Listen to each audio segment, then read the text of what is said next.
How do I know the will of God? దేవుని చిత్తం ఎలా తెలుసుకోవాలి అని రాసేస్తాను. ఏమని చెప్పాలి? So answer is here. తండ్రి చిత్తము ఎవరికి తెలుసు?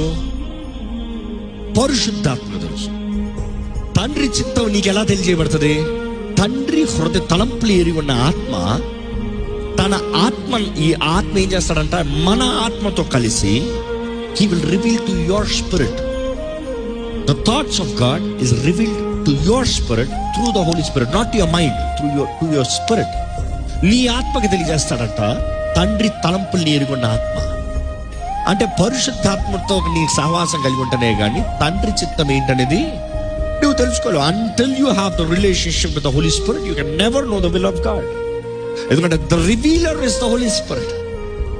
ఈరోజు ఎంతో మంది పరిశుద్ధాత్మతో స్నేహం లేదు, కానీ తండ్రి చిత్తం ఏంటో చెప్పి అనేక సార్లు దేవుని చిత్తాన్ని అడుగుతానికి కారణం ఏంటి తెలుసా? మనుషుడు లోబడతానికి కాదు. Not because you want submit. You have your own plans. నువ్వు నీ తలంపులు ముందే వేసి పెట్టేసావు గేమ్ ప్లాన్. కానీ నాది బెటరా దేవుది బెటరా? నాది ఈజీయా దేవుడిది ఈజీయా?